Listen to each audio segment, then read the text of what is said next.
Epistle II. 1.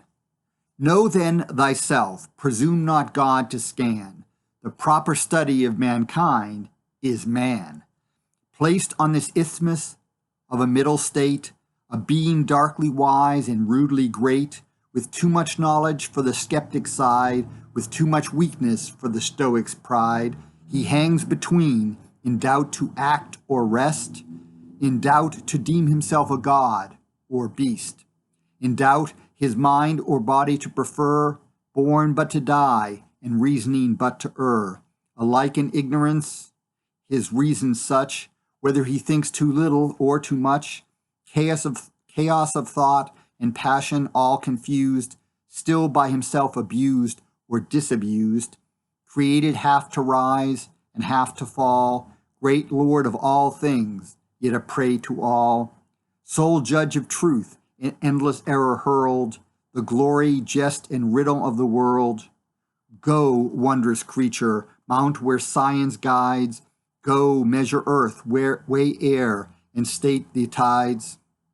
Instruct the planets in what orbs to run, correct old time, and regulate the sun. Go, soar with Plato to the imperial sphere, to the first good, first perfect, and first fair. Or tread the mazy round his followers trod, and quitting sense, call imitating God. As Eastern priests in giddy circles run, and turn their heads to imitate the sun.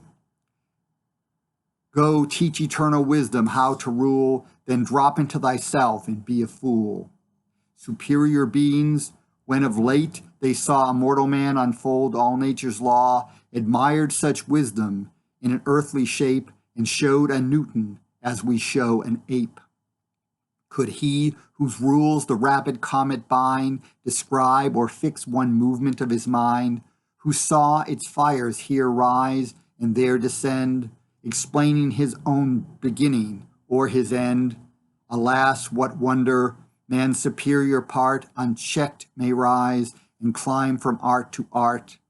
But when his own great work is but begun, what reason weaves by passion is undone.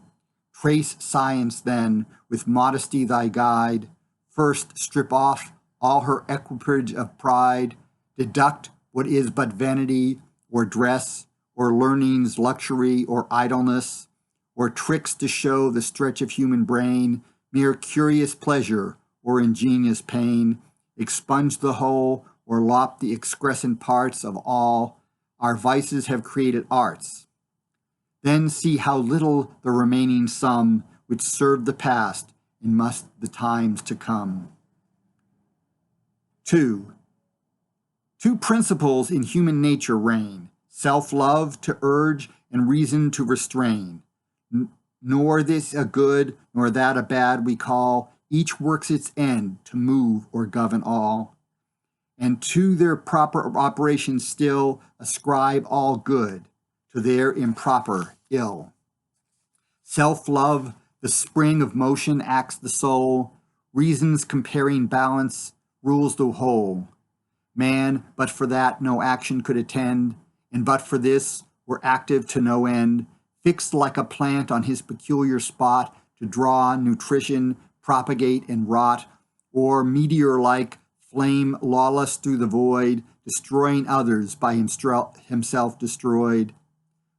Most strength the moving principle requires, active its task, it prompts, impels, inspires.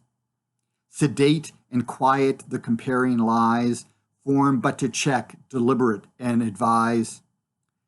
Self-love still stronger, as its objects nigh, reasons at distance and in prospect lie, that sees immediate good by present sense, reason the future and the consequence, thicker than arguments, temptation strong, at best more watchful this, but that more strong, the action of the stronger to suspend, reason still use, to reason still attend.